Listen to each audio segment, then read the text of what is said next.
Hello, my name is Nikki Banks, and I am going to offer my reflections on David I. Smith's Chapter 6, Learning from the Stranger, uh, which is entitled Learning from the Stranger, in his book entitled Learning from the Stranger. Um, this chapter really unpacked, or really went deeper into intercultural learning.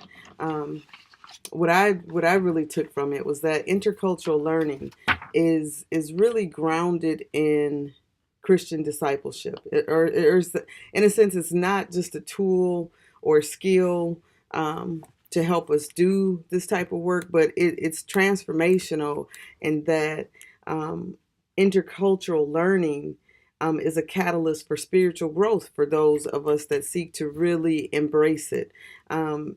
And become the type of person in order to become the type of person who is really more likely to love his or her neighbor.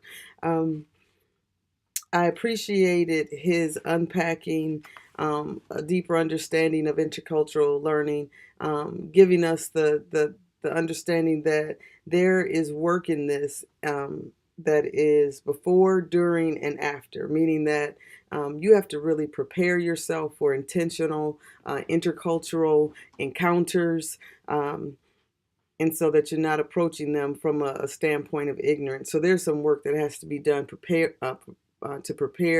to engage with people, to meet them on their own terms, meaning, it can be gaining a deeper understanding of various people's backgrounds or what have you. And then there's also the charge to, while you're executing this work, to work from a stance of being of considerate responsiveness, meaning that you take into consideration the fact that you're going into a different culture, or you're engaging with people who are typically not like you.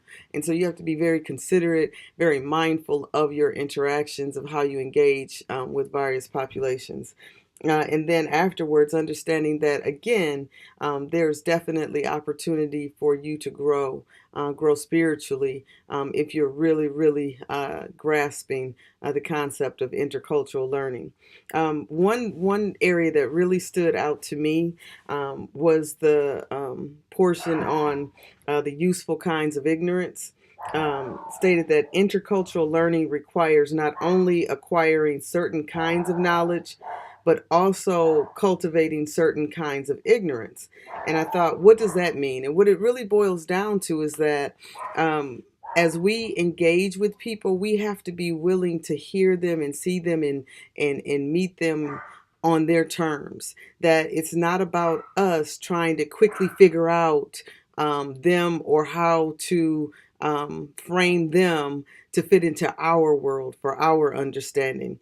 There was a passage that he stated. He said that we are to allow someone to be their own self in our presence. And in order to do that, that involves holding back our tendency to leap to conclusions and judgments, and allowing the other to say things that may not fit our preconceptions, even our informed ones. So yeah, there was some work that was done on the beginning in terms of seeking to have some kind of understanding about individuals that you're about to engage with. But then also, when you do, in the midst of it, hold back. This is not, it's not your position, or shouldn't be your position, to tell them who they are, or to frame them in a way in which you're comfortable. Allow them to be them. And that takes a lot of discipline and humility. And so my dog is going nuts for some reason, but I did really, really enjoy this chapter. Thank you.